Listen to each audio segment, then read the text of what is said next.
क्या आपको नहीं लगता भारत सहित दुनिया के तमाम देशों के प्रभावशाली लोगों के जीवन में ऐसी क्या परिस्थितियां रही जिसने उनके जीवन को मोड़ कर रख दिया? ऐसे सभी चरित्रों के जीवन परिचय को जानने के लिए देखिए विजन इंडिया।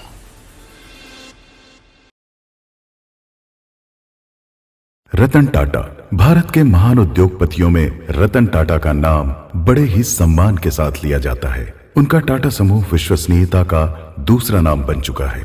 वर्ष 2022 में टाटा की मार्केट कैप 240 अरब डॉलर थी। आज टाटा ग्रुप 100 से ज्यादा छोटी बड़ी कंपनियां चला रहा है।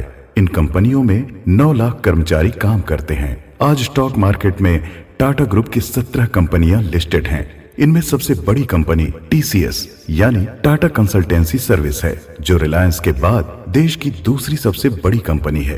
टाटा के प्रोडक्ट्स आपको जीवन के प्रायः हर क्षेत्र में दिखाई देंगे। चाय, कॉफी, बिस्किट, ज्वेलरी, घड़ी, नमक और मसालों से लेकर बस, कार और ट्रक आदि महत्वपूर्ण वाहन बनाने वाली कंपनियां भी टाटा ग्रुप का हिस्सा हैं। जगुआर और लैंड रोवर तो टाटा की वाहन श्रृंखला की विशेष पहचान और ब्रांड गाड़ियां बन चुकी हैं। अब आसमान में उड़ने वाले हवाई जहाज के क्षेत्र में भी टाटा ग्रुप अपना कमाल दिखाने वाला है।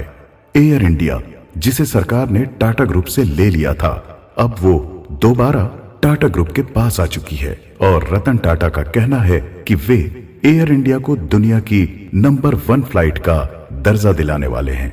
रतन टाटा का कहना है कि टाटा समूह आज इतना बड़ा और विशाल हो चुका है कि टाटा सन्स और टाटा ट्रस्ट की जिम्मेदारी कोई एक व्यक्ति नहीं संभाल सकता। किसी एक व्यक्ति को दोनों का चेयरमैन नहीं बनाया जा सकता। यदि आपने अभी तक हमारा चैनल विजन इंडिया सब्सक्राइब नहीं किया है तो सब्सक्राइब कर लें और साथ ही बेल आइकॉन को अवश्य दबाएं ताकि आने वाले वीडियो का नोटिफिकेशन आपको सबसे पहले मिल सके। वर्तमान में नटराजन चंद्रशेखरन टाटा सन्स की कमाल संभाल रहे हैं और रतन टाटा टाटा चैरिटेबल ट्रस्ट के हेड हैं। इस ट्रस्ट में टाटा ग्रुप के पूर्व चेयरमैन साइरस मिस्त्री के चचेरे भाई मेहिल मिस्त्री भी ट्रस्टी हैं। सन 2017 से नटराजन चंद्रशेखरन टाटा ग्रुप के चेयरमैन हैं। टाटा समूह की 100 से भी ज्यादा कंपनियां आज लाखों लोगों को रोजगार दे रही हैं। पहले रतन टाटा के सौतेले भाई नोएल टाटा के बच्चे टाटा सन्स का हिस्सा नहीं थे, लेकिन अब टाटा मेडिकल सेंटर में नोएल टाटा के तीनों बच्चों को शामिल कर लिया गया है। उद्योग जगत में अपनी ताकत का लोहा मनवा चुके रतन टाटा के जीवन, उनकी अद्भुत क्षमता, निर्णयशीलता और कामयाबी की कहानी के बारे में आज हम जानेंगे। इस सच्ची कहानी में हम जानेंगे कि रतन टाटा किस प्रकार अपने औद्योगिक सफर में वचन के पक्के, सत्यनिष्ठ और ईमानदार रहे तथा देश के लिए व जनता के हित के लिए उन्होंने अपने निजी लाभ व हितों को भी दांव पर लगा दिया। भारत के सबसे बड़े व्यापारिक समूह टाटा ग्रुप के 21 वर्ष तक अध्यक्ष रह चुके सर रतन नवल टाटा आज 85 वर्ष के हो चुके हैं। सन 2000 में भारत सरकार ने इस महान उद्योगपति को पद्म भूषण से नवाजा। सन 2008 में उन्हें पद्म विभूषण सम्मान प्रदान किया गया। फॉर्च्यून पत्रिका ने सन 2007 में रतन टाटा को विश्व के सर्वाधिक 25 प्रभावशाली बिजनेसमैनों की सूची में शामिल किया। वारविक विश्वविद्यालय ने विज्ञान के क्षेत्र में उनके योगदान को देखते हुए उन्हें डॉक्टरेट की मानद उपाधि प्रदान की। टाइम पत्रिका ने टाटा ग्रुप के द्वारा ब्रिटेन की कोरस स्टील के अधिग्रहण के सौदे को दुनिया का 6ठा सबसे अच्छा सौदा करार दिया। ओहायो विश्वविद्यालय द्वारा रतन टाटा को व्यवसाय प्रबंधन विषय पर डॉक्टरेट की उपाधि प्रदान की गई और बैंकॉक के एशियन इंस्टीट्यूट ऑफ टेक्नोलॉजी द्वारा तकनीकी क्षेत्र में उनके योगदान के लिए उन्हें डॉक्टरेट की उपाधि से नवाजा गया। ऐसे अनेक सम्मान, पुरस्कार और उपाधियों से नवाजे गए सर रतन नवल टाटा का जन्म 28 दिसंबर 1937 को जमशेदजी टाटा के महान औद्योगिक घराने में मुंबई शहर में हुआ। इनके पिता का नाम नवल टाटा और माता का नाम सुनु था। दोनों में तलाक हो गया और बालक रतन टाटा की परवरिश उनकी दादी नवाज बाई ने की। मुंबई के कैंपियन स्कूल में उन्होंने प्रारंभिक शिक्षा ग्रहण की और जब वे 15 वर्ष के हुए तो आगे की पढ़ाई के लिए उन्हें अमेरिका भेज दिया गया। अमेरिका में रतन टाटा को एक लड़की से प्रेम हो गया। वे उस लड़की से विवाह करना चाहते थे। एक दिन वे अपनी प्रेमिका से अपने विवाह की बात कर ही रहे थे कि भारत से उनकी दादी का फोन आया। फोन पर दादी ने कहा कि मैं बहुत बीमार हूँ, बेटा तुम जल्दी मेरे पास आ जाओ, मैं अब ज्यादा समय तक जीवित नहीं रह सकती। युवक रतन टाटा अपनी दादी से बहुत प्यार करते थे। जब उनके माँ बाप उनको छोड़कर चले गए थे तो दादी ने ही उन्हें पाला था। दादी बीमार हैं, उनके जीवन की अंतिम घड़ियां आ चुकी हैं।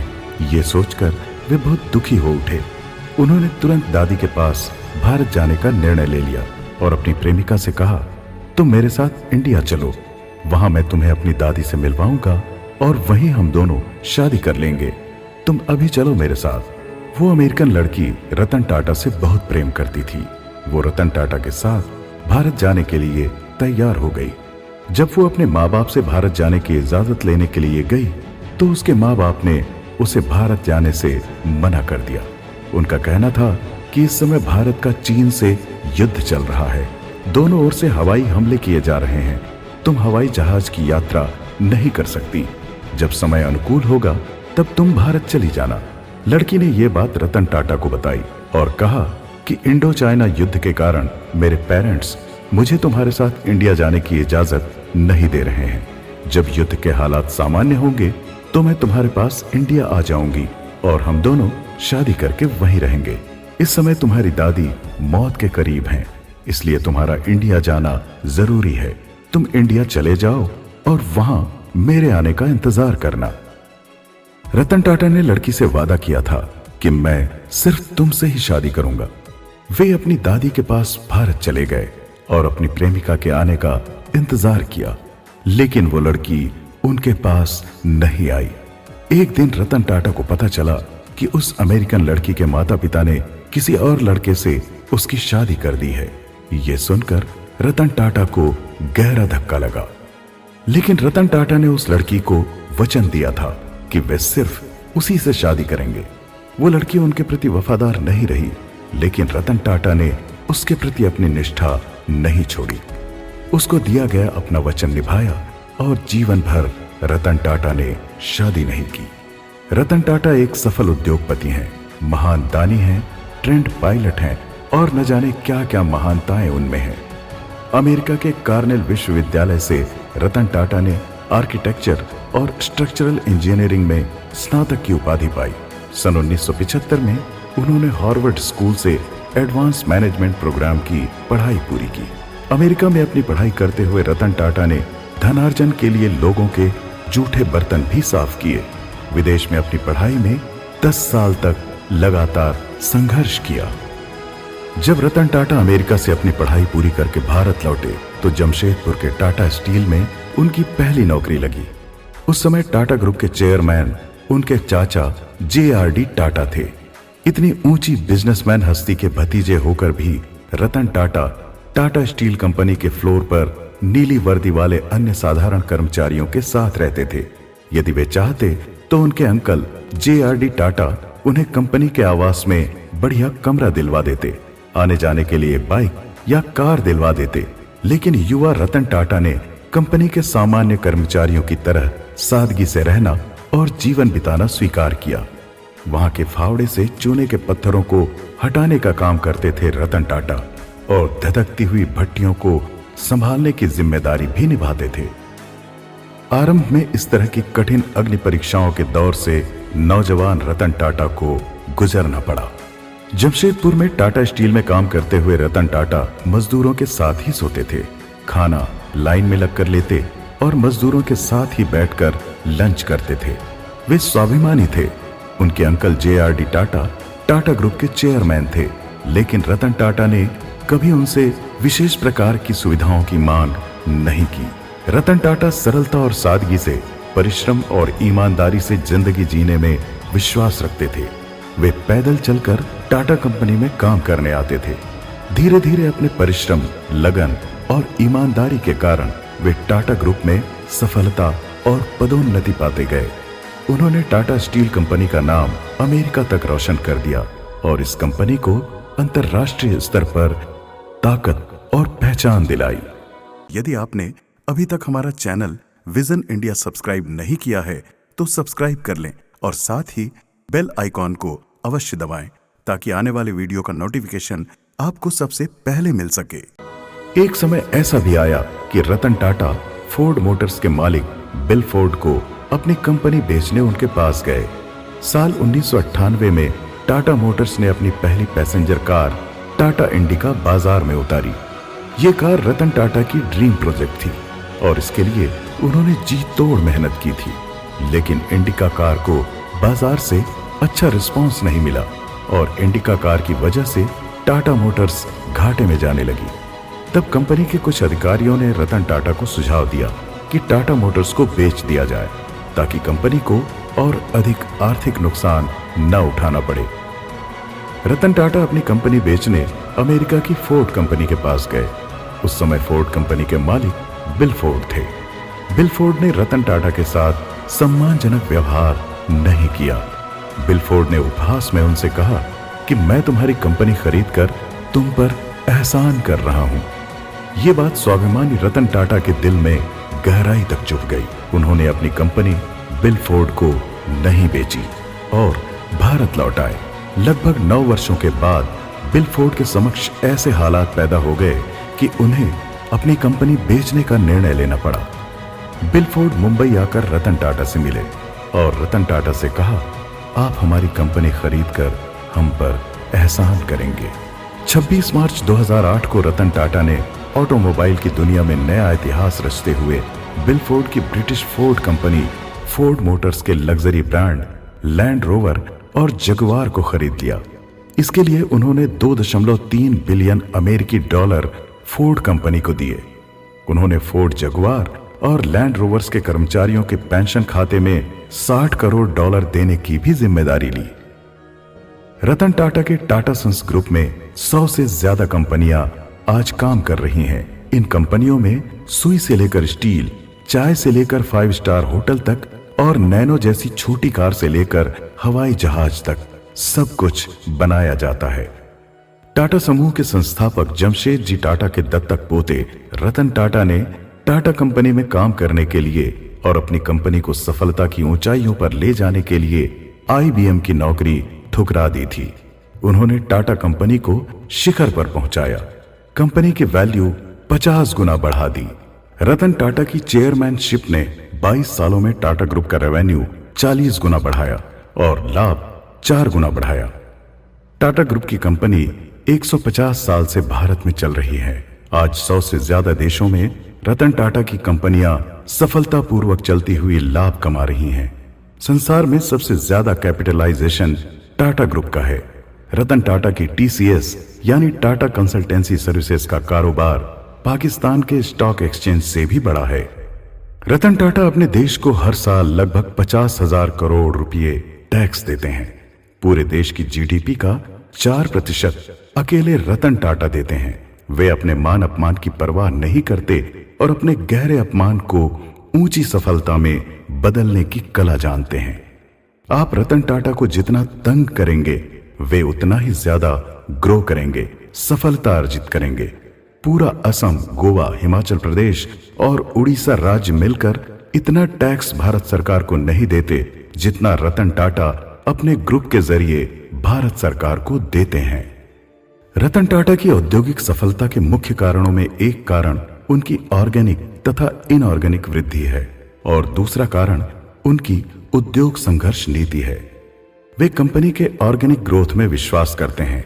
इसके मायने कंपनी के लिए नया मार्केट, नई तकनीकी और नया ग्राहक पैदा करना है।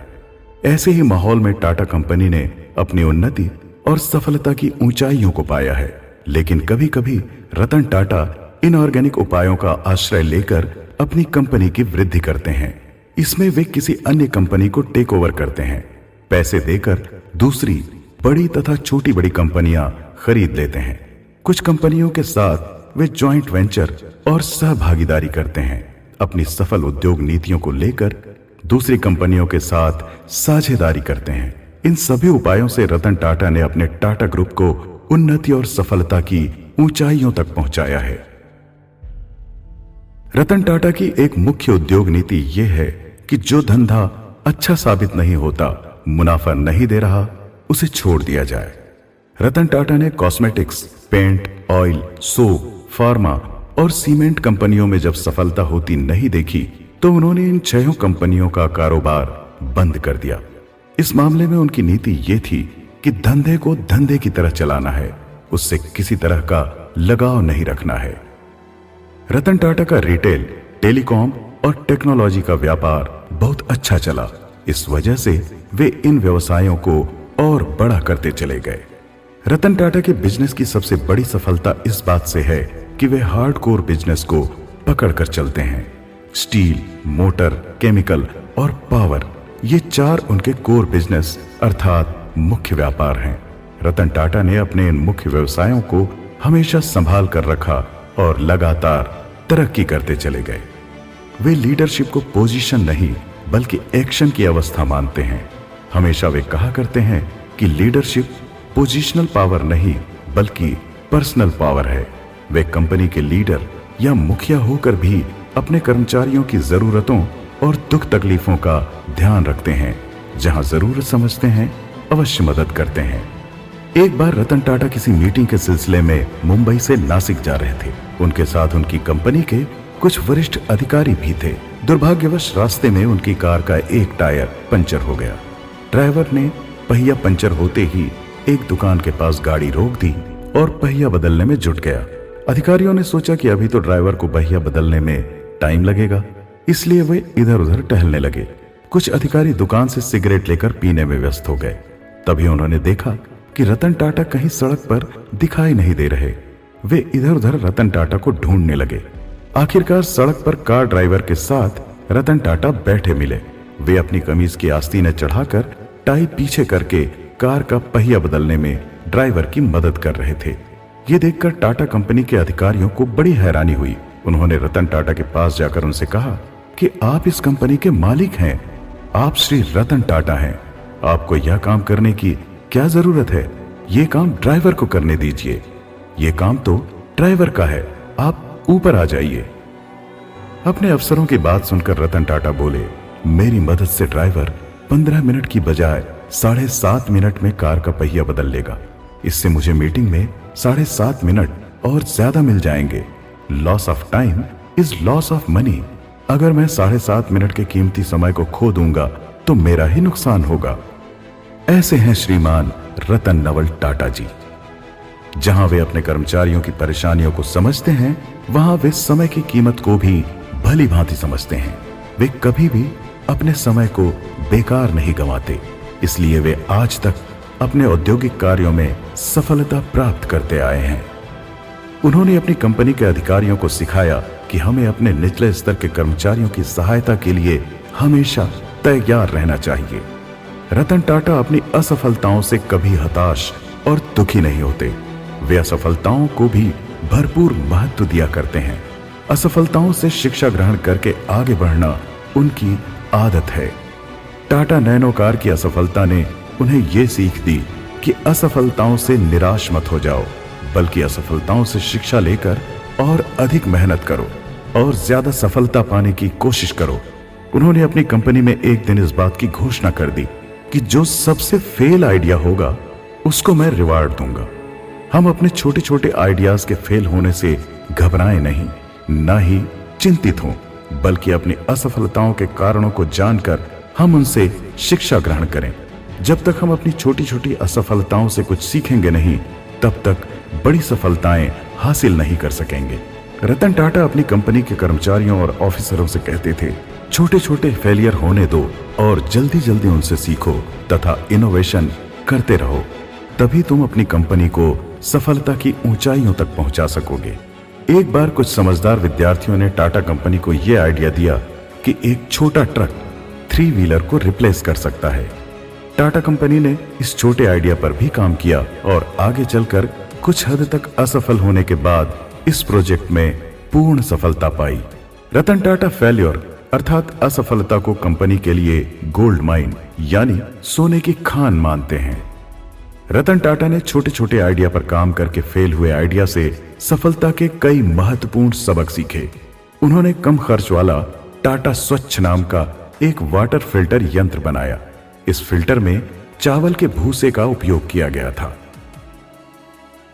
एक बार रतन टाटा ने सस्ती कीमत पर लोगों को घर उपलब्ध करवाने के आइडिया पर काम किया।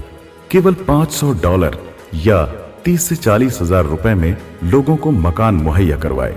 ये ऐसे मकान थे जिन्हें अपनी जरूरत के हिसाब से डिसमेंटल करके मॉडिफाई किया जा सकता था।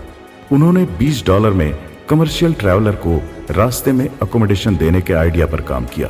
ये आइडिया वाहन चालकों के लिए बहुत फायदेमंद था। रतन टाटा का हमेशा ये कहना है कि तुम छोटे छोटे फेलियर करो और उनसे सफलता के गुण सीखकर आगे बढ़ो, तभी तुम कंपनी को सफलता की ऊंचाइयों तक ले जा सकोगे। रतन टाटा विनम्रता की प्रतिमूर्ति हैं। विनम्रता या पोलाइटनेस में उनका गहरा विश्वास है। किसी भी हाल में वे अपनी विनम्रता का भाव नहीं छोड़ते। एक बार की बात है, रतन टाटा एक सेमिनार में भाग लेने गए। जब सेमिनार खत्म हुआ तो लोग कहने लगे कि हम रतन टाटा के साथ फोटो खिंचवाएंगे। रतन टाटा के साथ फोटो खिंचवाने के लिए लोग 3 लाइनों में आ गए। पहली लाइन लंबे कद के लोगों की थी, बीच वाली लाइन मध्यम कद के लोगों की थी और छोटे कद वाले लोग सबसे आगे वाली लाइन में बैठ गए। रतन टाटा कुछ लंबे कद के हैं, इसलिए जब पहली लाइन के लोगों के बीच उनकी कुर्सी रखी गई तो उनके पीछे की लाइन के लोग छिप गए। तब रतन टाटा ने कुर्सी हटवा दी और वे बीच वाली लाइन में खड़े हो गए। अब की बार पीछे वाली लाइन के कुछ लोग छिप गए। आखिरकार वे सबसे आगे वाली लाइन में लोगों के साथ जमीन पर बैठ गए और फोटोग्राफर से विनय भरे शब्दों में बोले कि भाई जल्दी से फोटो खींच लो, मैं और ज्यादा देर तक नीचे नहीं बैठ सकता। ऐसे हैं विनम्रता और सौम्यता की मूर्ति श्री रतन नवल टाटा। उन्होंने अपनी स्वाभाविक विनम्रता से लोगों के विश्वास को जीता और उस विश्वास के सहारे अपनी टाटा कंपनी को सफलता के सर्वोच्च शिखर पर पहुंचा दिया। इन्फोसिस के फाउंडर श्री NR नारायण मूर्ति उनकी सरलता, विनम्रता और महानता के कायल हैं। एक बार नारायण मूर्ति को बताया गया कि रतन टाटा को आपके हाथों से लाइफ टाइम अचीवमेंट अवार्ड दिया जाएगा। यह बात सुनकर नारायण मूर्ति ने अपने आप को बहुत गौरवान्वित महसूस किया। यद्यपि व्यापार में वे रतन टाटा के प्रतिद्वंद्वी थे, लेकिन उनके गुण और विशेषताओं की कद्र करते थे। जिस समय श्री नारायण मूर्ति रतन टाटा को यह महत्वपूर्ण पुरस्कार देने पहुंचे तो सबसे पहले नारायण मूर्ति ने रतन टाटा के सामने आकर उनके पैर छुए। महान लोगों के चरण स्पर्श करना, उनसे कामयाबी की शिक्षा ग्रहण करना, यही हमारे भारत देश की परंपरा है। श्री नारायण मूर्ति रतन टाटा के व्यापारिक प्रतिद्वंद्वी थे। यही रतन टाटा की महानता है कि उनके प्रतिद्वंद्वी भी नम्रता पूर्वक उनके पास आकर उनके पैर छूते हैं। विनम्रता, सरलता और सादगी की मूर्ति रतन टाटा यदि चाहें तो महंगी से महंगी गाड़ियां लेकर चल सकते हैं, लेकिन वे अपनी कंपनी में बनी एक साधारण सी कार चलाते हैं। वे हवाई जहाज में भी इकोनॉमी क्लास में यात्रा करते हैं।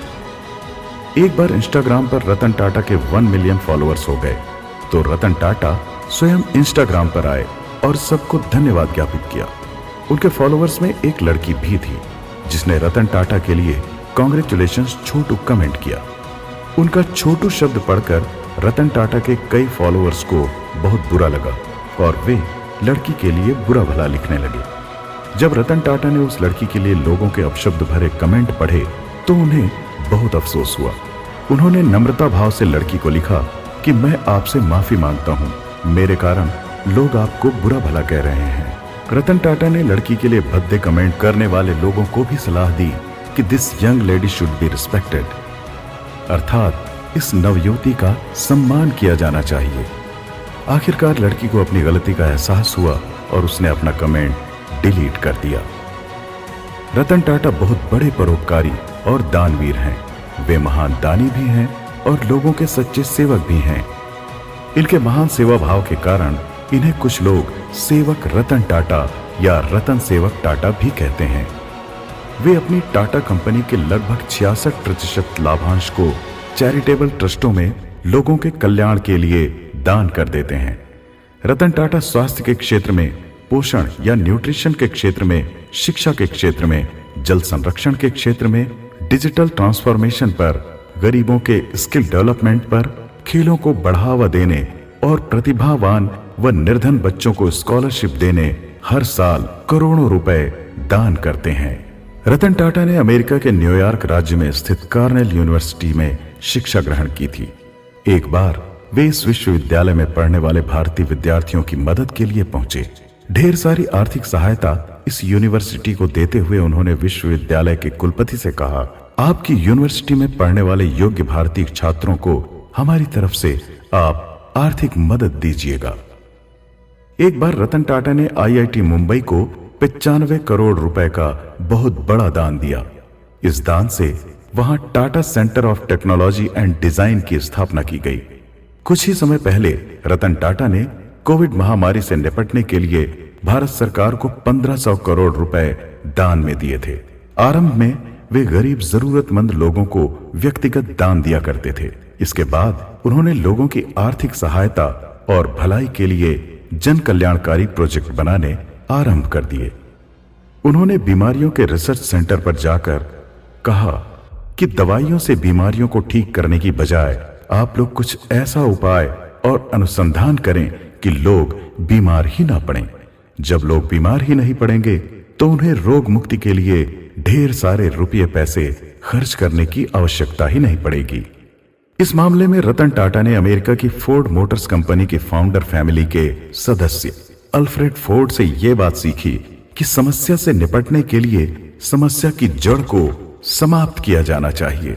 अल्फ्रेड फोर्ड ने अमेरिका के हवाई द्वीप में पहले हिंदू मंदिर के निर्माण में आर्थिक मदद की और भक्ति वेदांत सांस्कृतिक केंद्र की स्थापना के लिए $5 लाख का दान दिया। वे वैदिक तारामंडल के श्री मायापुर मंदिर के अध्यक्ष हैं। होनोलुलु में उन्होंने हरे कृष्णा मंदिर और शिक्षा केंद्र बनवाने के लिए $6 लाख की एक आलीशान हवेली को खरीदा था।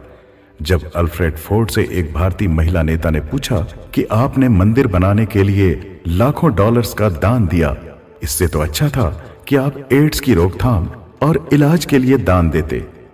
इस पर अल्फ्रेड ने मुस्कुराते हुए कहा कि मैं उस चीज के लिए दान दे रहा हूं जिसमें साधना भक्ति करने से लोगों को एड्स रोग होगा ही नहीं। रतन टाटा भी यही कहते थे कि मैं बीमारी होने पर उसके इलाज में दान देने की बजाय उस कार्य में दान देना चाहता हूं जिससे बीमारियों की रोकथाम हो जाए, लोगों का बीमार पड़ना ही बंद हो जाए।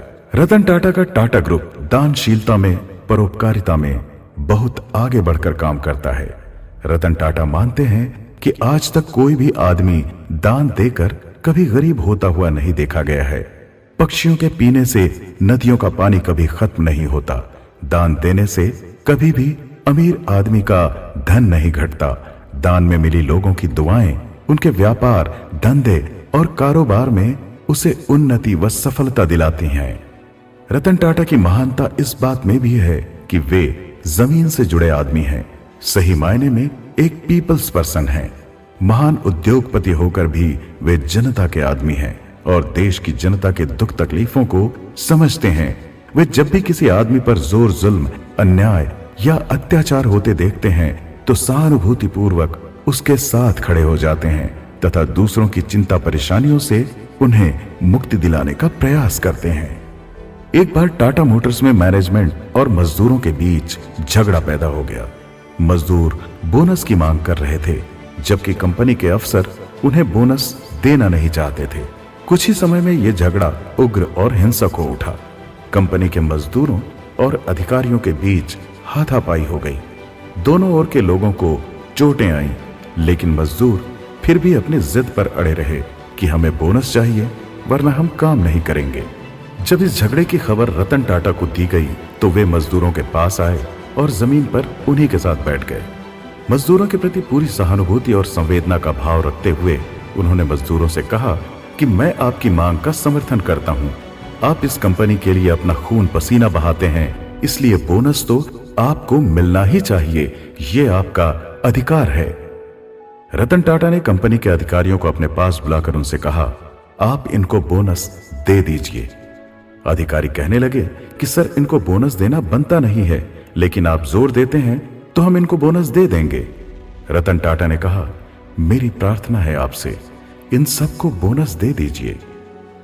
मजदूरों ने जब कंपनी के मालिक रतन टाटा जी की अपने प्रति इतनी हमदर्दी देखी तो वे उनकी विनम्रता और महानता के कायल हो गए।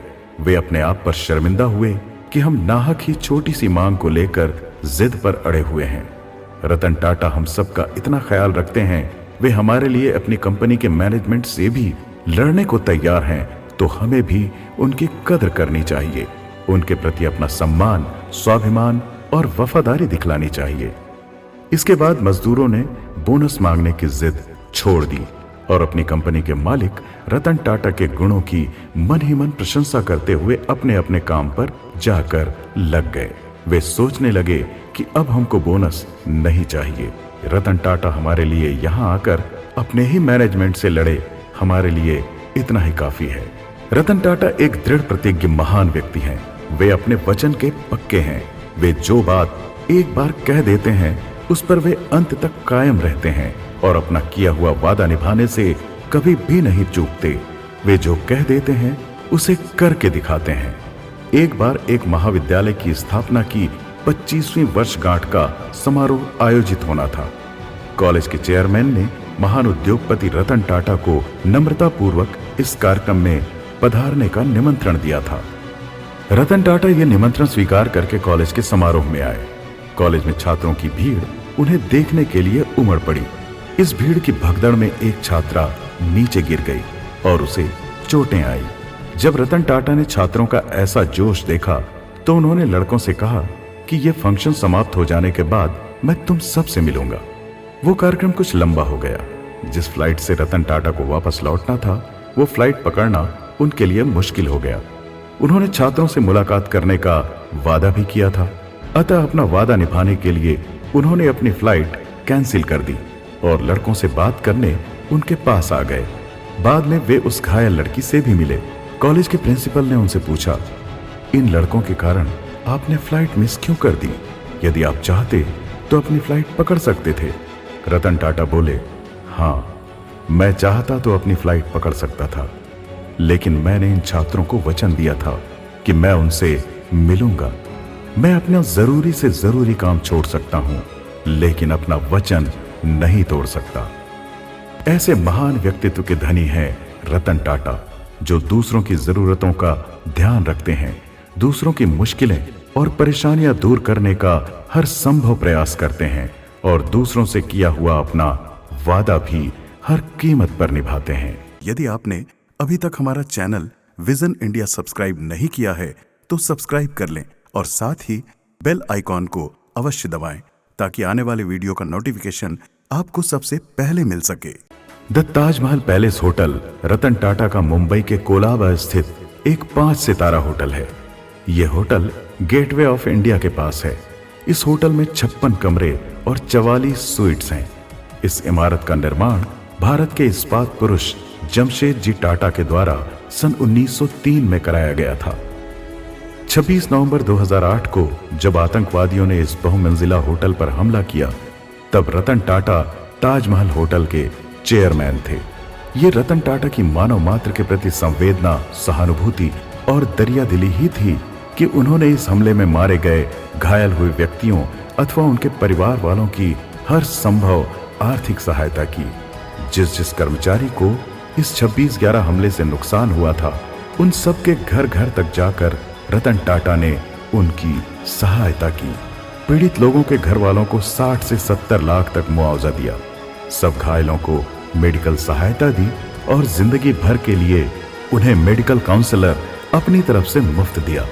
हमले में घायल हुए लोगों का अच्छे अस्पतालों में इलाज करवाया ताकि वे जल्दी से जल्दी स्वस्थ हो सकें, जल्दी से जल्दी आरोग्य व स्वास्थ्य लाभ प्राप्त कर सकें। हमले में जिन लोगों की मृत्यु हुई, उनके परिवार वालों को 70-80 लाख तक मदद के तौर पर दिया। मृतक के परिवार में बच्चों की पूरी शिक्षा का, उनके विवाह का तथा आजीवन उन्हें चिकित्सा देने का प्रबंध किया। अगर किसी मृतक ने किसी से कोई कर्जा लिया था तो रतन टाटा ने वो कर्जा भी माफ करवाया।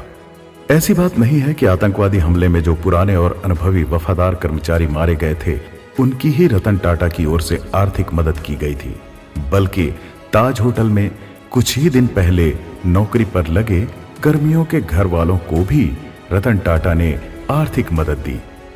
कर्मचारी चाहे पुराना हो या नया, उसके घर वालों को उसके मृत या घायल हो जाने पर आर्थिक मदद पहुंचाई। मृतक की जो आखिरी सैलरी थी, वो सैलरी उसके घर वालों को जिंदगी भर के लिए दी। केवल अपने ताज होटल में मारे गए कर्मचारियों की ही मदद की हो, ऐसी बात नहीं थी, बल्कि होटल के बाहर जो पुलिसकर्मी गोली का शिकार हुए थे, उनको भी रतन टाटा ने धन की सहायता दी।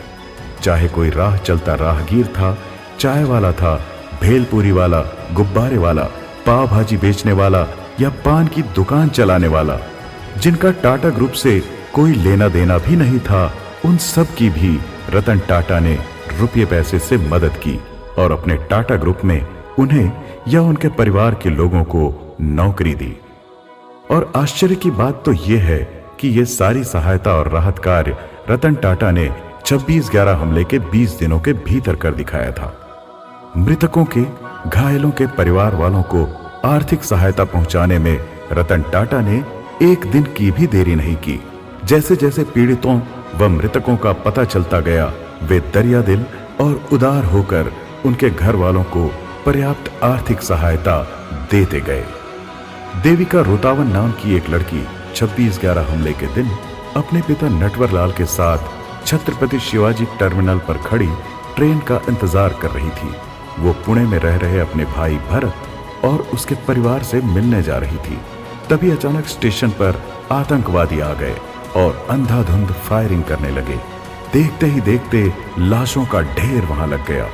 देविका उस समय केवल 9 साल की बच्ची थी। आतंकी अजमल कसाब की गोली उसके पैर में लगी। अदालत में इसी लड़की ने अजमल कसाब को पहचाना था। रतन टाटा ने देविका के घर वालों को भी आर्थिक मदद दी तथा देविका के इलाज के लिए धन दिया। रतन टाटा को पीड़ितों की मदद के लिए केवल 20 दिन का समय लगा। 26/11 आतंकी हमले को आज 15 वर्ष बीत चुके हैं, लेकिन देविका सहित कई हमला पीड़ित लोग आज भी आर्थिक सहायता पाने के लिए सरकारी कार्यालयों के चक्कर लगा रहे हैं। सरकार को पीड़ितों की मदद करने के लिए जितना समय लगता है, रतन टाटा को उतना समय नहीं लगता। वे दीन दुखी पीड़ित जनों के प्रति करुणा और सहानुभूति का भाव अपने हृदय में सदैव रखते हैं। रतन टाटा का सिद्धांत है कि करुणा के लिए कारण की आवश्यकता नहीं होती। दूसरों को प्रसन्न रखने के लिए करुणा का भाव हृदय में होना चाहिए। रतन टाटा करुणा, संवेदना और सहानुभूति जैसे मानवीय मूल्यों की कद्र करते हैं। वे वैल्यूज की वैल्यू करना जानते हैं। मानवीय गुणों की कीमत वे गहराई से समझते हैं। अमेरिका के हार्वर्ड विश्वविद्यालय के कुछ प्रोफेसर आपदा प्रबंधन विषय पर रिसर्च कर रहे थे।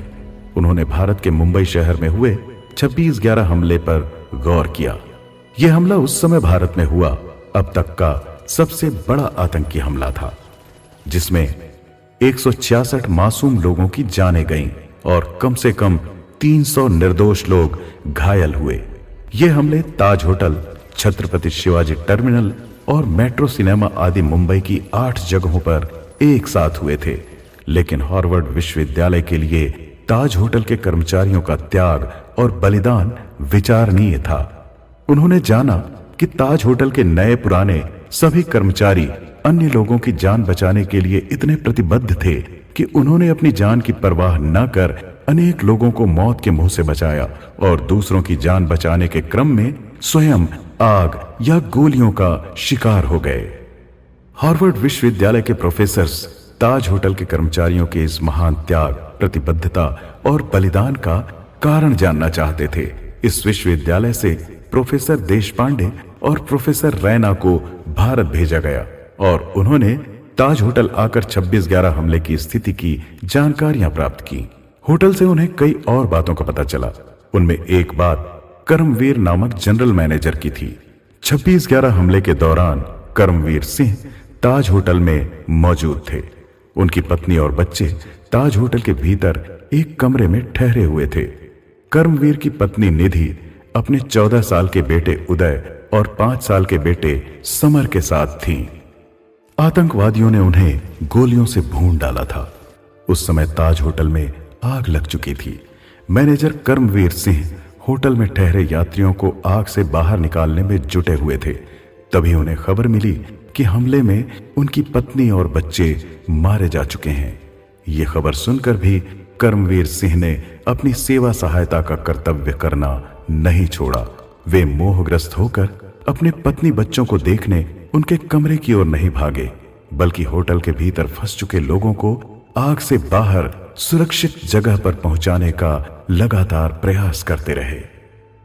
मैनेजर कर्मवीर सिंह के अलावा होटल के अन्य नए कर्मचारी भी मेहमानों को आग से बचाने और बाहर निकालने के कार्य में जुटे रहे। ताज होटल के टेलीफोन ऑपरेटर भी अपने प्राणों की परवाह न करके लगातार होटल में फंसे यात्रियों को यह मैसेज देते रहे कि आप सब जल्दी से जल्दी होटल से बाहर निकलें। आतंकवादियों ने होटल को घेर लिया है। होटल का महिला स्टाफ भी मानव श्रृंखला बनाकर लोगों को बाहर निकालने में जुटा रहा। उस समय ताज होटल के लगभग सभी स्त्री पुरुष कर्मचारी अपनी जान पर खेलकर लोगों के प्राण बचाने में लगे हुए थे और उन्हें अपने स्वयं के प्राणों की जरा भी चिंता नहीं थी। रतन टाटा ने उन सब को सिखाया था कि मासूम लोगों की जानें सबसे ज्यादा कीमती होती हैं। अपने प्राणों की परवाह न करके भी हमें दूसरों के प्राण बचाने का प्रयास करना चाहिए। और टाटा होटल के कर्मचारी 26/11 हमले वाले दिन अपने उसी परम कर्तव्य को पूरा करने में जुटे हुए थे। हार्वर्ड से आए दोनों प्रोफेसर ताज होटल के कर्मचारियों के त्याग और बलिदान की ये बातें सुनकर हैरान थे। वे आपस में कह रहे थे कि रतन टाटा के कर्मचारियों में दूसरों की रक्षा के लिए अपने प्राण न्यौछावर करने की ये भावना कहां से आई है। जिस तरह सेना के जवान देश व देशवासियों की रक्षा के लिए अपने प्राण दांव पर लगा देते हैं, उसी तरह 26/11 हमले के समय ताज होटल के कर्मचारियों तथा अधिकारियों ने अपनी जान पर खेलकर सैकड़ों लोगों की जानें बचाईं। इसका कारण क्या उनके नियम प्रशिक्षण है या कोई और कारण है?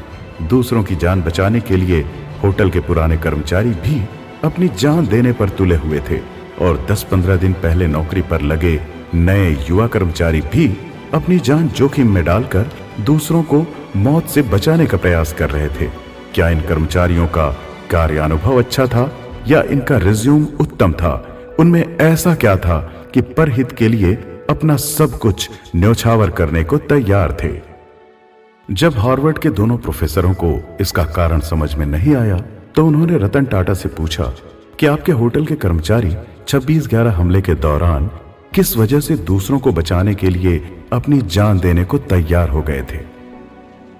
रतन टाटा ने उस समय इन रिसर्च प्रोफेसरों को जो बात बताई वो ध्यान देने योग्य है। उन्होंने प्रोफेसरों से कहा कि हम कर्मचारियों का इंटरव्यू लेते समय ही उनका चरित्र, ईमानदारी, त्याग व समर्पण की भावना, उनकी निष्ठा व इंटीग्रिटी को देख लेते हैं। इंटरव्यू इज द की, अर्थात साक्षात्कार ही कर्मचारियों की योग्यता परखने की सबसे बड़ी चाबी है। इंटरव्यू के दौरान हम ऐसे लोगों का चयन नौकरी के लिए करते हैं जो अपने कार्य के प्रति और मानव मात्र की सेवा के प्रति पूर्ण ईमानदार हों। अपनी कंपनी में हम ईमानदार लोगों की भर्ती करते हैं। हमें केवल ईमानदार लोग ही चाहिए, काम तो हम उनको सिखा ही देंगे। रतन टाटा अपने जीवन में स्वयं भी आज तक सच्चे और ईमानदार रहे हैं, इसलिए वे ईमानदारी, निष्ठा और वफादारी को सबसे अधिक महत्व देते हैं। रतन टाटा की ईमानदारी की वजह से आज भी लोग गर्म तवे पर बैठकर कसम खा सकते हैं कि टाटा कभी बेईमानी नहीं करते। 26/11 हमले में ताज होटल के ईमानदार कर्मचारियों ने दूसरों को बचाने के लिए अपने प्राण न्यौछावर किए। उनके प्राणोत्सर्ग के लिए रतन टाटा आज भी उनके प्रति कृतज्ञ हैं। रतन टाटा के लिए देश पहले है, व्यवसाय बाद में, नेशन बिफोर बिजनेस। जब देश पर और देश के लोगों पर कोई आंच आती है तो वे अपने व्यवसाय की लाभ हानि की चिंता छोड़कर देश और देशवासियों को बचाने का प्रयत्न पहले करते हैं। सेवा का ऐसा ही महान जज्बा टाटा ग्रुप में काम करने वाले लोग आज भी रखते हैं। वे आज भी श्रीमान रतन नवल टाटा के बनाए हुए आदर्श और जीवन मूल्यों पर चल रहे हैं। देश की अस्मिता, सुरक्षा और गौरव को लेकर, राष्ट्र के महान सांस्कृतिक मूल्यों को लेकर रतन टाटा कभी किसी से कोई समझौता नहीं करते हैं। देश के गद्दारों, दुश्मनों और विरोधियों के लिए उनके दिल में आज भी कोई जगह नहीं है। इसका उदाहरण 26/11 हमले के बाद की एक सच्ची घटना है। हुआ ये कि 26/11 के हमले में आतंकवादियों की गोलीबारी और आग लगने की वजह से रतन टाटा का ताज होटल बुरी तरह से तहस नहस हो गया था। अब होटल की नए सिरे से मरम्मत करवाने की आवश्यकता थी। इसलिए रतन टाटा ने विश्व भर के बड़े ठेकेदारों के लिए ये टेंडर निकाला कि हम अपने ताज होटल को फिर से दुरुस्त करवाना चाहते हैं। जिसका टेंडर पास हो जाएगा उसी को ताज होटल की मरम्मत का काम दिया जाएगा। ये खबर पाकर दुनिया से कई बड़ी बड़ी भवन निर्माण कंपनियों ने अपने अपने टेंडर भर कर भेजे कि हम मुंबई आकर आपके होटल को ठीक कर देंगे। कुछ टेंडर पाकिस्तान से भी आए थे, इसलिए रतन टाटा ने उन टेंडरों की ओर ध्यान नहीं दिया। जब ताज होटल की ओर से टेंडर का कोई जवाब टेंडर भरने वाली पाकिस्तानी कंपनियों के पास नहीं आया तो इन कंपनियों ने अपने 2 आदमी मुंबई भेजे। ये दोनों आदमी रतन टाटा से अपॉइंटमेंट लिए बिना ताज होटल आ पहुंचे और होटल के मैनेजमेंट से कहने लगे कि हमें श्री रतन टाटा जी से मिलवा दीजिए। हम ताज होटल को दुरुस्त करके इसे फिर से एकदम नए जैसा बना देंगे। जब मैनेजमेंट के लोगों ने रतन टाटा को बताया कि पाकिस्तान से किसी कंपनी के 2 लोग आपसे टेंडर के बारे में बात करना चाहते हैं, तो राष्ट्रभक्त रतन टाटा ने दुश्मन देश के लोगों से मुलाकात करने की इजाजत नहीं दी। उनका कहना था कि जिस देश से आतंकवादियों ने आकर सैकड़ों लोगों को मार डाला, लोगों के घर बर्बाद कर दिए, उस देश के किसी भी आदमी से न तो अब किसी प्रकार की सहायता ली जाएगी और न उनसे कोई बात की जाएगी। रतन टाटा ने अपने केबिन से सेक्रेटरी को कह दिया कि साहब बिजी हैं, नहीं मिल सकते। दोनों पाकिस्तानियों को रतन टाटा के दफ्तर में बैठे सुबह से शाम हो गई। जब उन्होंने जोर देकर मैनेजर से पूछवाया कि रतन टाटा साहब हमसे क्यों नहीं मिलना चाहते, तो रतन टाटा साहब की ओर से जवाब आया कि आप अपॉइंटमेंट लेकर नहीं आए हैं, इसलिए आपसे मुलाकात नहीं की जा सकती, आप चले जाइए। हताश होकर ये दोनों पाकिस्तानी बिजनेसमैन मुंबई से दिल्ली पहुंचे और वहां के एक बड़े मंत्री से मिले। वो कैबिनेट के माने हुए मंत्री थे। पाकिस्तानियों ने उनसे विनती की कि आप रतन टाटा से हमारा अपॉइंटमेंट करवा दीजिए, उनकी होटल की मरम्मत का काम हमें दिला दीजिए। उस मंत्री ने रतन टाटा को फोन किया और फोन पर कहा कि ये 2 लोग जो पाकिस्तान से आए हैं, आप इनकी कंपनी को होटल की मरम्मत का टेंडर दे दीजिए। मैं आपको विश्वास दिलाता हूं कि ये आपका होटल पहले जैसा बल्कि पहले से भी ज्यादा सुंदर और भव्य बना देंगे। मेरे कहने से आप इनके साथ एक मीटिंग कर लीजिए।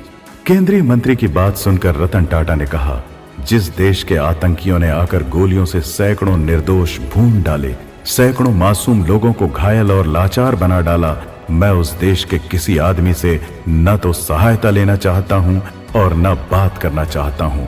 आप बेशर्म हो सकते हैं, लेकिन मैं बेशर्म और देशद्रोही नहीं हो सकता।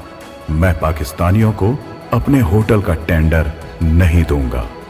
26/11 मुंबई हमले से पहले पाकिस्तान की सरकार ने श्री रतन टाटा को हजारों टाटा सूमो गाड़ियों की खरीद का ऑर्डर दिया था। आतंकी हमले के बाद रतन टाटा ने पाकिस्तान सरकार से साफ साफ कह दिया कि मैं अपनी कंपनी की टाटा सूमो गाड़ी पाकिस्तान को नहीं दूंगा। मुझे अपना नुकसान बर्दाश्त है, लेकिन मैं अपने देश के साथ कभी गद्दारी नहीं कर सकता।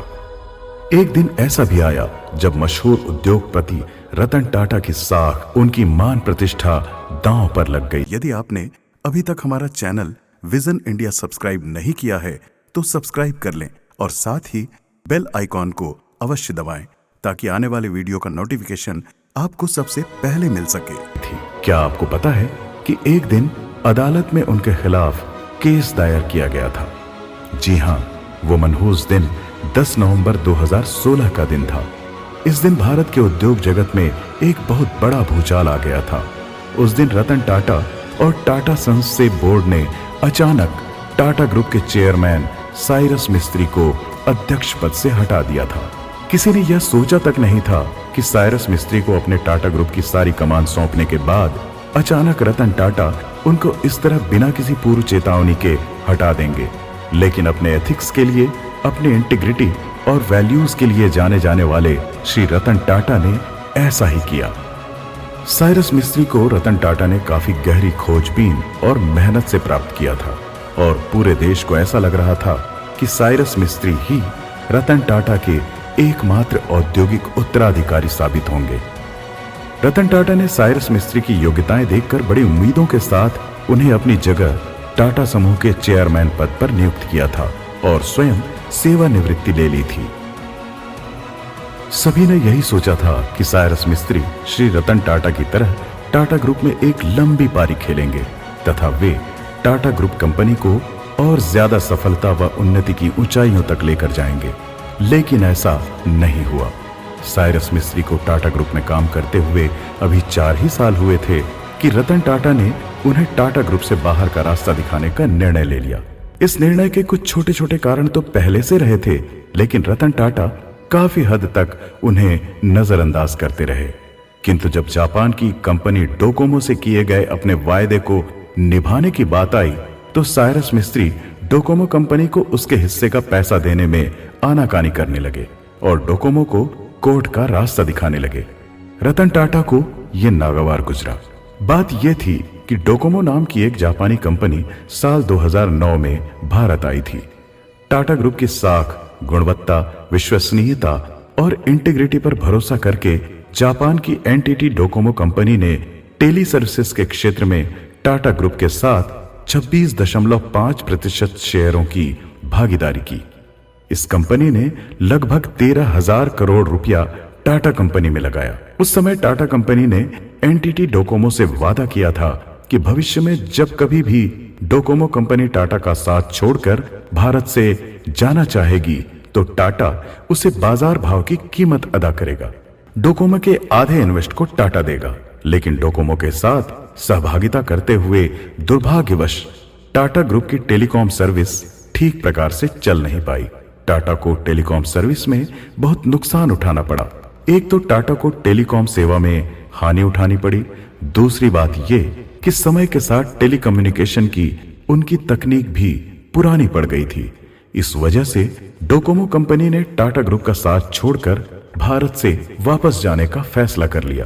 टाटा ग्रुप से कहा कि आप कोई अच्छा शेयर खरीदार तलाशिए, हमारे हिस्से के शेयर उसको बेच दीजिए और हमारे हिस्से का पैसा हमको लौटा दीजिए जो हमने आपकी कंपनी में लगाया है। टाटा समूह ने डोकोमो के लिए एक अच्छा खरीदार खोजने का बहुत प्रयत्न किया, लेकिन उसे इस काम में सफलता नहीं मिली। सबको पता था कि टाटा डोकोमो की टेलीकॉम सर्विस घाटे में जा रही है, इसलिए डोकोमो के शेयर खरीदने की हिम्मत किसी भारतीय या विदेशी कंपनी ने नहीं दिखाई। जब टाटा ग्रुप को डोकोमो कंपनी के शेयरों का खरीदार नहीं मिला तो डोकोमो ने टाटा से विनती की कि आप नियम के तहत हमारा स्टैक ले लीजिए और हमारे हिस्से की रकम का भुगतान कर दीजिए। उस समय साइरस मिस्त्री टाटा ग्रुप के चेयरमैन थे। उन्होंने डोकोमो से कहा कि रिजर्व बैंक के कुछ नियमों के तहत डोकोमो का 13,000 करोड़ रुपया वापस नहीं किया जा सकता। इस बात से जापान की डोकोमो कंपनी को गहरा धक्का लगा। साइरस मिस्त्री डोकोमो कंपनी को पैसा देने के मूड में नहीं थे। वे चाहते थे कि रिजर्व बैंक के नियमों का हवाला देकर डोकोमो को शेयर का पैसा नहीं दिया जाए, अथवा दिया जाए तो कम से कम पैसा दिया जाए ताकि टाटा ग्रुप को बहुत अधिक आर्थिक नुकसान न उठाना पड़े। उस समय दुनिया भर में टाटा समूह की अच्छी साख थी। सब जानते थे कि टाटा ग्रुप अपनी नीति सिद्धांतों में बहुत ईमानदार है। वह किसी भी तरह अपने सिद्धांतों से समझौता नहीं करता। टाटा की डोकोमो टेलीकॉम कंपनी भी टाटा ग्रुप के सही कारोबार पर भरोसा करके ही भारत आई थी और उसने टाटा के ग्रुप में अपने 26.5% शेयर लगाए थे। रतन टाटा विश्वास का दूसरा नाम था। वे इंटीग्रिटी अर्थात सत्यनिष्ठा, ईमानदारी, दृढ़ नैतिकता और अखंडता में विश्वास करते थे। लेकिन साइरस मिस्त्री का रूखा रवैया देखकर डोकोमो कंपनी ने अदालत का दरवाजा खटखटाने का निर्णय ले लिया। जब श्री रतन टाटा को पता चला कि मामला अदालत के दरवाजे तक जा पहुंचा है तो यह खबर सुनकर उन्हें गहरा दुख, क्षोभ और पश्चाताप की अनुभूति हुई। 150 वर्षों से टाटा खानदान ईमानदारी और सत्यनिष्ठा के साथ अपना कारोबार करता आया था, लेकिन अभी तक टाटा खानदान के किसी भी पदाधिकारी या वंशज को अदालत के भीतर जाने की नौबत नहीं आई थी। रतन टाटा स्वयं अपने 60 साल के व्यावसायिक कैरियर में कभी अदालत नहीं गए थे। उनके नाम पर लोग ईमानदारी और सत्यनिष्ठा की कस्में खाते थे। रतन टाटा ने सोचा कि अगर डोकोमो कंपनी ने अदालत में हमारे खिलाफ मुकदमा लड़ा तो हमारे टाटा ग्रुप की, टाटा खानदान की इज्जत और साख धूल में मिल जाएगी। अपनी सत्यनिष्ठा और इंटीग्रिटी में विश्वास रखने वाले रतन टाटा अब तक अपने वचन के पक्के रहे थे। वे एक बार यदि किसी से कोई कमिटमेंट कर लेते थे तो उसे पूरा करके रहते थे। लेकिन टाटा समूह के तत्कालीन चेयरमैन साइरस मिस्त्री का रवैया दूसरा था। वे सत्यनिष्ठा और सिद्धांतों में विश्वास करने की बजाय व्यापार को केवल लाभ और हानि की दृष्टि से ही देखते थे। रतन टाटा वैल्यूज में, निष्ठा में भरोसा रखते थे और साइरस मिस्त्री केवल लाभ और हानि पर विचार करते थे। रतन टाटा ने डोकोमो से किए गए अपने ग्रुप के वायदे या कमिटमेंट को पूरा करने के लिए अपने नुकसान की परवाह नहीं की। उन्होंने अपने प्रबंधकों से डोकोमो के साथ हुए अनुबंध के कागज निकलवाए और पूछा कि क्या सच में हमने डोकोमो से यह वायदा किया था कि जब भी डोकोमो टाटा सन्स से अलग होकर इंडिया से बाहर जाना चाहेगा तो टाटा की ओर से उसको उसके हिस्से का पैसा दिया जाएगा। कुल निवेश का 50% हम डोकोमो के देंगे। जब टाटा सन्स के प्रबंधकों ने कह दिया कि हाँ, ये बात सही है, हमारे ग्रुप द्वारा लिखित में डोकोमो को उसके नुकसान की भरपाई करने का वायदा किया गया था। ये बात सुनकर रतन टाटा ने निर्णय ले लिया कि डोकोमो से किया गया वायदा हम पूरा करेंगे। उन्हें टाटा ग्रुप के चेयरमैन साइरस मिस्त्री पर मन ही मन क्रोध आया कि मिस्त्री धन के लालच के कारण हमारी कंपनी की साख को धूल में क्यों मिला देना चाहते हैं। अगर हमने डोकोमो कंपनी का पैसा लिया है तो कमिटमेंट के मुताबिक हमें उनका पैसा हर हाल में वापस करना होगा। टाटा कंपनी अपना आर्थिक नुकसान सह सकती है, लेकिन वो देश के करोड़ों लोगों का भरोसा नहीं तोड़ सकती। आखिरकार 10 नवंबर 2016 को रतन टाटा ने टाटा सन्स के अधिकारियों के साथ बैठक करके साइरस मिस्त्री को टाटा ग्रुप के चेयरमैन पद से हटा दिया। उन्होंने तय किया था कि जिस व्यक्ति के एक गलत फैसले से कंपनी की साख मिट्टी में मिल सकती है, उसको टाटा समूह के चेयरमैन पद पर बने रहने का कोई अधिकार नहीं है। नुस्ली वाडिया को भी टाटा मोटर्स के बोर्ड से हटाया गया था। उन्होंने टाटा सन्स के मालिक रतन टाटा के ऊपर मानहानि का दावा कर दिया। 20 दिसंबर 2016 को साइरस मिस्त्री के परिवार ने NCLT अर्थात national company law tribunal court में टाटा के खिलाफ केस दायर किया। यह आरोप लगाया कि टाटा ग्रुप ने छोटे छोटे शेयर धारकों के खिलाफ दुष्प्रबंधन किया है। नुस्ली वाडिया ने भी सेबी यानी securities and exchange board of India को लिखा कि टाटा सन्स में बहुत गड़बड़ चल रही है, लेकिन रतन टाटा को इन झूठे आरोपों की कोई परवाह नहीं थी। उन्होंने साइरस मिस्त्री को टाटा सन्स के चेयरमैन पद से हटाकर एन चंद्रशेखरन को चेयरमैन बना दिया। एन चंद्रशेखरन इससे पहले TCSL अर्थात टाटा कंसल्टेंसी सर्विसेज लिमिटेड के CEO और प्रबंध निदेशक थे। 28 फरवरी 2017 को टाटा सन्स और डोकोमो ने कोर्ट में एक याचिका संयुक्त रूप से फाइल की।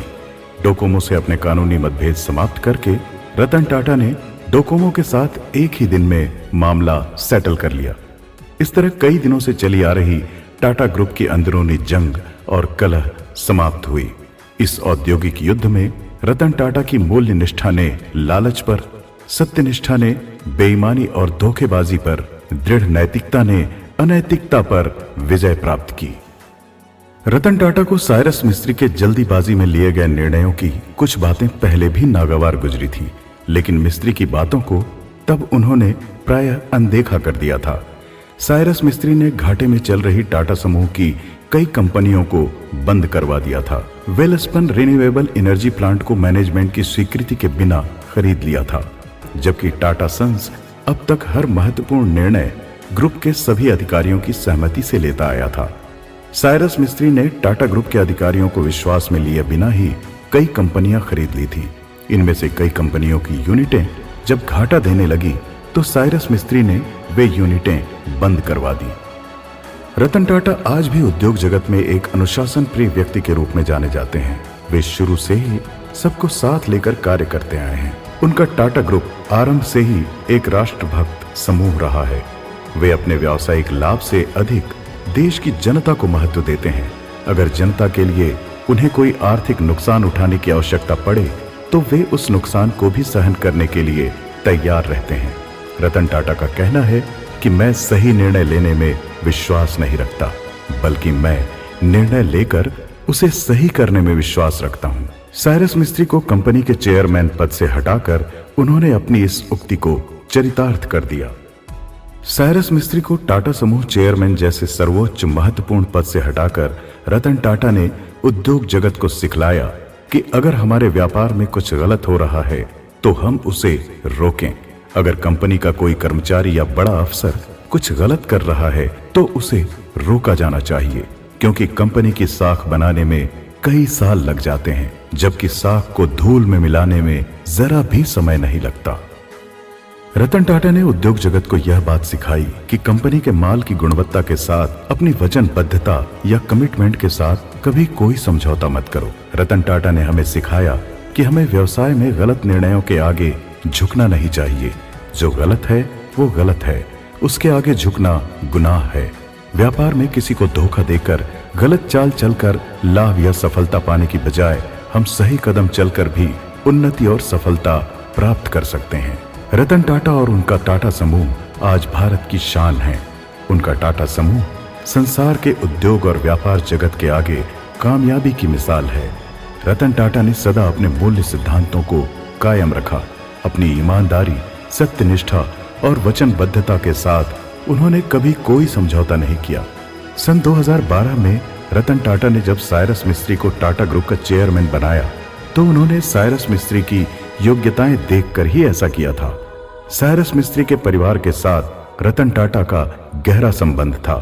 सन 1930 में साइरस मिस्त्री के दादा शाहपुर जी मिस्त्री टाटा सन्स के हिस्सेदार थे। रतन टाटा के सौतेले भाई नोएल टाटा की शादी साइरस मिस्त्री की बहन के साथ हुई थी। साइरस मिस्त्री के पिता पालोन जी मिस्त्री भी टाटा सन्स में हिस्सेदार थे। सन 2006 में अपने पिता के बाद साइरस मिस्त्री भी टाटा सन्स में बराबर के हिस्सेदार बन गए, लेकिन टाटा ग्रुप की कमान वे केवल 4 वर्ष तक ही संभाल सके। उनके कुछ गलत निर्णयों के कारण रतन टाटा ने 2016 में उन्हें टाटा ग्रुप के चेयरमैन पद से हटा दिया और सितंबर 2022 में मुंबई पालघर के समीप एक कार दुर्घटना में उनका देहांत हो गया। महाराष्ट्र के पालघर जिले में साइरस मिस्त्री की मर्सिडीज कार एक डिवाइडर से टकरा गई। वे उस कार द्वारा अहमदाबाद से मुंबई की ओर आ रहे थे। यह हादसा सूर्या नदी पर बने पुल पर हुआ था। सन 2012 में रतन टाटा ने स्वयं साइरस मिस्त्री को अपने टाटा ग्रुप की कमान सौंपी थी। उस समय साइरस मिस्त्री को उनका उत्तराधिकारी माना जाने लगा था। साइरस मिस्त्री के बाद रतन टाटा ने एन चंद्रशेखरन को टाटा ग्रुप का चेयरमैन बनाया। जिस समय चंद्रशेखरन ने टाटा ग्रुप ऑफ कंपनीज की कमान संभाली, उस समय कई टाटा कंपनियां बंद होने की कगार पर आ गई थी। यूरोप में टाटा स्टील एक कानूनी विवाद के दौर से गुजर रही थी। टाटा की टेलीकॉम कंपनी भी कानूनी दांव पेचों में फंस गई थी। दूसरी ओर टाटा मोटर्स का घरेलू व्यवसाय भी कमजोर हो चुका था। तब टाटा मोटर्स 22,000 करोड़ रुपए के कर्ज में डूबी हुई थी। टाटा पावर की हालत भी खस्ता थी। ऐसे नाजुक समय में जब एन चंद्रशेखरन टाटा ग्रुप के अध्यक्ष बने तो उन्होंने टाटा कंपनियों के सभी कर्मचारियों को सही तरह से गाइड किया और उनको सिंप्लीफाई, सिनर्जाइज तथा स्किल क्षमता अपनाने को कहा। टाटा ग्रुप के पूर्व चेयरमैन साइरस मिस्त्री की तरह घाटे में चल रही कंपनियों को बंद करने की बजाय एन चंद्रशेखरन ने उन कंपनियों के दुर्बल बिंदुओं पर कार्य किया और अपनी योग्यता, बुद्धिमानी और दूरदर्शिता से डूबने वाली कंपनियों को गिरने से बचा लिया। रतन टाटा के टाटा समूह के ऊपर आज कोई भी दाग नहीं है। वे भारतीय उद्योग जगत के पितामह माने जाते हैं। आज से करीब 150 साल पहले सन 1868 में टाटा कंपनी की शुरुआत रतन टाटा के पितामह जमशेद जी टाटा ने केवल 21,000 रुपए से की थी। आज इस कंपनी की स्थापना को 154 साल बीत चुके हैं। टाटा कंपनी अब सिर्फ एक कंपनी ही नहीं रही है, बल्कि वो 100 से भी ज्यादा कंपनियों का एक समूह बन चुका है। इस समूह की सबसे बड़ी कंपनी TCS अर्थात टाटा कंसल्टेंसी सर्विसेज है, ये कंपनी 12 लाख करोड़ के मार्केट कैप वाली आईटी सेक्टर की प्रसिद्ध कंपनी है जो 46 देशों में फैली है। इस अकेली कंपनी में 6 लाख से ज्यादा कर्मचारी काम करते हैं। टीसीएस दुनिया की सबसे बड़ी सूचना प्रौद्योगिकी की कंपनी है। यह कंपनी कई सरकारी और गैर सरकारी प्रोजेक्ट्स भारत में हैंडल करती है। इनमें से एक प्रोजेक्ट इंडियन पासपोर्ट सिस्टम का है। पहले पासपोर्ट बनवाने में भारतीयों को बहुत धक्के खाने पड़ते थे। जब से टीसीएस कंपनी ने पासपोर्ट बनाने का कार्य अपने हाथों में लिया है, तब से हर किसी के लिए अपना पासपोर्ट बनवाना आसान हो गया है। अब आप अपने घर पर रहकर पासपोर्ट के लिए ऑनलाइन आवेदन कर सकते हैं। टाटा मोटर्स टाटा समूह की दूसरी बड़ी कंपनी है। भारत में सड़कों पर दौड़ती हर दूसरी गाड़ी टाटा कंपनी की मानी जाती है। ये कंपनी भारी भरकम ट्रक और बस वाहन से लेकर एसयूवी आदि हर प्रकार की छोटी बड़ी गाड़ियां बनाती है। सन 1945 में टाटा मोटर्स की शुरुआत हुई थी। ये कंपनी आज 125 देशों में अपनी प्रसिद्धि पा चुकी है। इस कंपनी में 80,000 कर्मचारी काम करते हैं। टाटा मोटर्स आज $34 बिलियन से ज्यादा की कंपनी है। सन 2008 में टाटा मोटर्स कंपनी ने ही ब्रिटेन की फोर्ड कंपनी से जगुआर और लैंड रोवर नाम की 2 लग्जरी गाड़ियों के ब्रांड खरीदे, जो आज टाटा मोटर्स की कामयाबी की पहचान बन चुके हैं। टाटा ग्रुप की तीसरी बड़ी कंपनी टाटा स्टील है। इसे पहले टिस्को के नाम से जाना जाता था। सन 1907 में जमशेदपुर में इस कंपनी की स्थापना हुई थी। ये इस्पात बनाने वाली कंपनी है। जनवरी 2007 में इस कंपनी ने इंग्लैंड में कोरस कंपनी को खरीद लिया था। आज टाटा की कोरस कंपनी दुनिया की बहुत बड़ी इस्पात निर्माता कंपनी है। टाइटन भी टाटा की ही एक बड़ी कंपनी है जो घड़ियां बनाती है। टाटा की टाइटन घड़ियां बहुत टिकाऊ और विश्वसनीय मानी जाती हैं। इन घड़ियों को लोग विवाह के दौरान दूल्हा दुल्हन को उपहार में देते हैं। ये मुनाफा प्रदान करने वाली टाटा समूह की दूसरी बड़ी कंपनी है। ये कंपनी अब चश्मे आदि अन्य उपयोगी चीजें भी बना रही है। टाटा समूह की टाटा कंज्यूमर प्रोडक्ट्स कंपनी कई तरह के घरेलू उत्पाद जैसे कि नमक, चाय और कॉफी आदि बनाती है। मुंबई का मशहूर ताज होटल तथा ऐसे कई अन्य लग्जरी होटल भी टाटा ग्रुप के पास हैं। इन होटलों के जरिए टाटा समूह पर्यटन उद्योग को बढ़ावा दे रहा है। अब तो टाटा समूह के पास एयर इंडिया और विस्तारा जैसी हवाई यात्रा की सुविधाएं देने वाली कंपनियां भी हो गई हैं। सन 1932 में टाटा एयरलाइंस भी टाटा के पास थी। सन 1946 के बाद जब देश आजाद हुआ तो भारत सरकार ने टाटा एयरलाइंस का अधिग्रहण करके इस वैमानिक सेवा कंपनी को नया नाम एयर इंडिया दिया। अब 77 वर्ष के बाद यह कंपनी एक बार फिर से टाटा ग्रुप के पास आ गई है। टाटा ग्रुप की टाटा प्रोजेक्ट्स तथा Tata housing development company infrastructure के क्षेत्र में महत्वपूर्ण कार्य कर रही हैं। टाटा पावर कंपनी ने दुनिया के कई देशों में अपने पावर प्लांट्स बनाए हैं। इनमें दक्षिण अफ्रीका के जाम्बिया देश में 120 मेगावाट का हाइड्रो पावर प्लांट है। इस प्लांट के साथ टाटा ने वहां 237 किलोमीटर लंबी ट्रांसमिशन विद्युत लाइन बिछाई है। इससे इस देश के 10 लाख लोगों को बिजली की सुविधा प्राप्त हो रही है। टाटा ग्रुप ने ऑनलाइन मार्केट में बिग बास्केट तथा 1mg का अधिग्रहण किया है। टाटा ने अपनी नई ऐप टाटा न्यू भी लॉन्च की है। इस एप्लीकेशन में उपभोक्ताओं को टाटा की सारी सुविधाएं एक ही प्लेटफॉर्म पर प्राप्त हो जाती हैं। कुछ समय से टाटा के इलेक्ट्रिक व्हीकल्स संसार भर में धूम मचा रहे हैं। विद्युत वाहनों का 80% मार्केट भारत में टाटा ग्रुप ही संभाल रहा है। पिछले साल 1,37,000 इलेक्ट्रिक कारों की बिक्री हुई थी। इनमें से 1,16,000 कारें केवल टाटा कंपनी की थीं। शिक्षा के क्षेत्र में टाटा मैकग्रा तथा टाटा स्टडी आज दुनिया भर में अपना नाम कमाने वाली कंपनी है। इनके अलावा शिक्षा, तकनीकी एवं अनुसंधान क्षेत्र में टाटा समूह की जो कंपनियां कई वर्षों से सफलतापूर्वक अपना काम करती हुई विद्यार्थियों को उच्च शिक्षा, तकनीकी एवं अनुसंधान का लाभ दे रही हैं, वे हैं Indian institute of science, Tata institute of fundamental research, Tata institute of social science और टाटा एनर्जी रिसर्च इंस्टीट्यूट। साल 2021 में टाटा ग्रुप की टाटा फाइनेंस तथा Tata aerospace, Tata defence, Tata telecom तथा टाटा रीडिंग और टाटा इन्वेस्टमेंट सर्विस, इन कंपनियों से टाटा को 128 बिलियन डॉलर्स की कमाई हुई थी।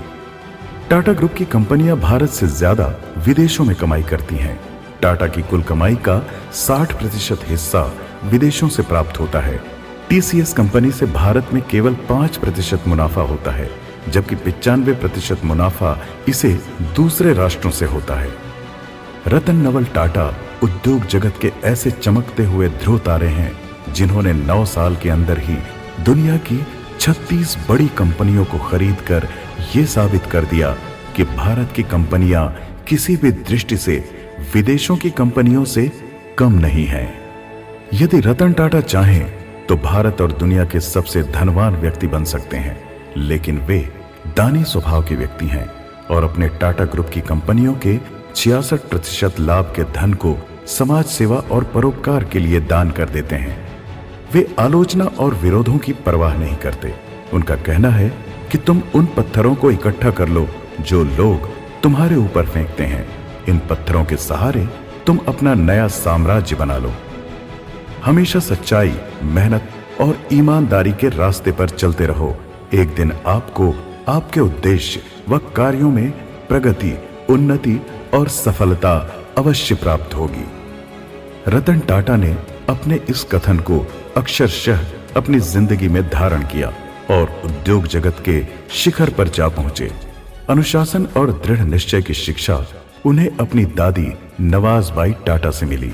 पढ़ाई के लिए वे मुंबई से शिमला, फिर अमेरिका गए और कार्नेल विश्वविद्यालय से 1962 में साइंस की डिग्री पाई। उनके पास आईबीएम कंपनी से नौकरी का ऑफर आया।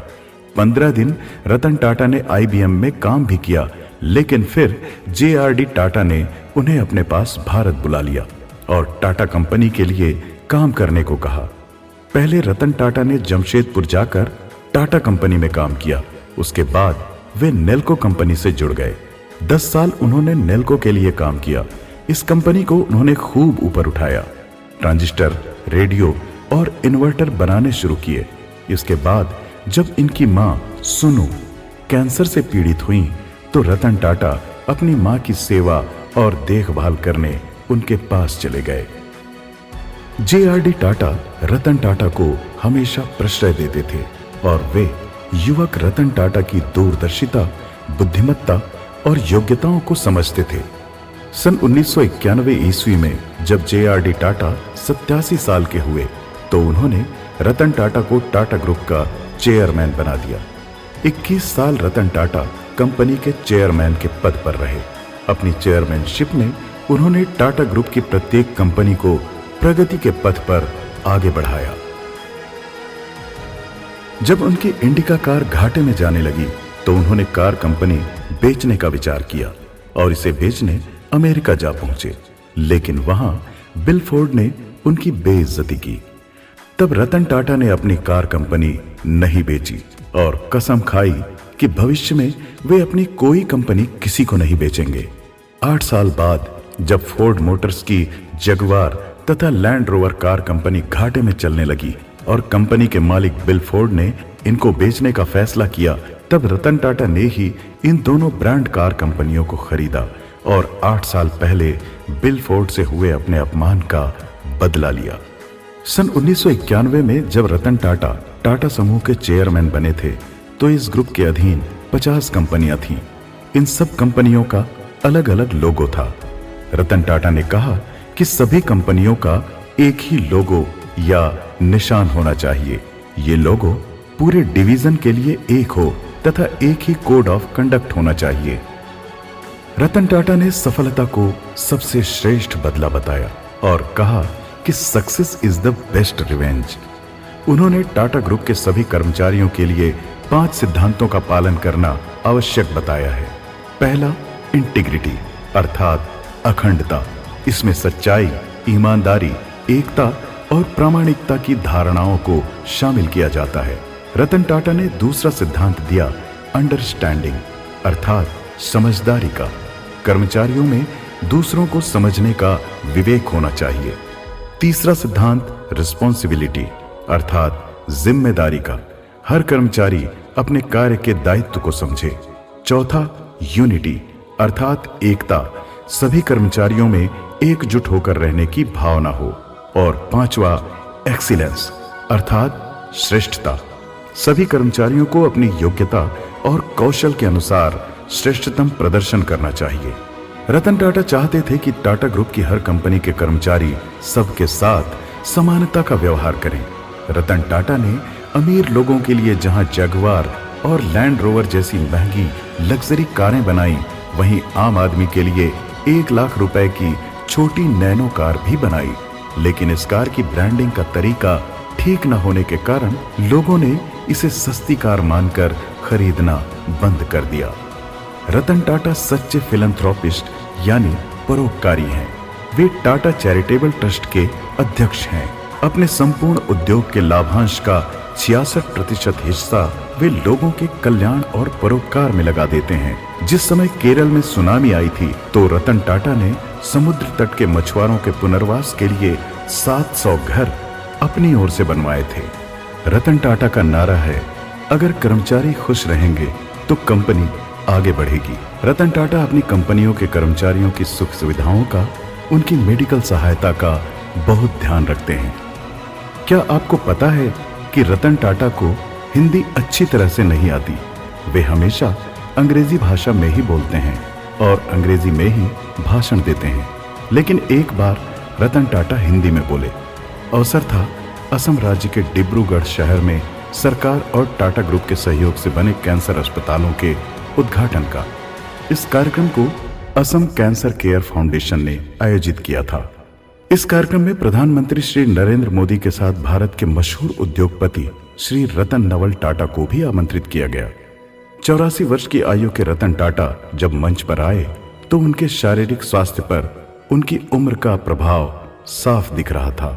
उन्होंने अपने भाषण में पहले अंग्रेजी में कहा कि मैं हिंदी में भाषण नहीं दे सकता, इसलिए मैं अंग्रेजी में बोलूंगा। कुछ देर तक वे अंग्रेजी में बोले, लेकिन इसके बाद वे स्वयं को हिंदी में बोलने से रोक न सके। उन्होंने सोचा कि जनता के हित की बात जनता की भाषा में ही कही जानी चाहिए, तभी लोगों के दिलों पर उसका असर हो सकेगा। यही सोचकर रतन टाटा ने टूटी फूटी हिंदी में ही अपनी बात कहना आरंभ किया। उन्होंने शब्दों को जोड़ जोड़कर हिंदी में कहा, आज असम के लिए बहुत इंपॉर्टेंट दिन है। आज मैं जो कुछ आपके सामने कहूंगा वह मैसेज मेरे दिल से निकलेगा। आज असम दुनिया को बता सकता है कि भारत का एक छोटा स्टेट भी बहुत कुछ कर सकता है। मैं ऑनरेबल प्राइम मिनिस्टर महोदय और चीफ मिनिस्टर को धन्यवाद दूंगा। ऐसे ही कार्यों से असम आगे बढ़ेगा। मेरी हार्दिक अभिलाषा है कि असम स्टेट कैंसर उन्मूलन के क्षेत्र में और हर क्षेत्र में खूब तरक्की करे। इंडिया का हर स्टेट तरक्की करे और इंडिया हमेशा इसी तरह प्रगति के रास्ते पर आगे बढ़ता रहे। जब रतन टाटा का भाषण खत्म हुआ तो प्रधानमंत्री नरेंद्र मोदी उनके अभिवादन के लिए आगे आए। उन्होंने मुस्कुराते हुए रतन टाटा से हाथ मिलाया।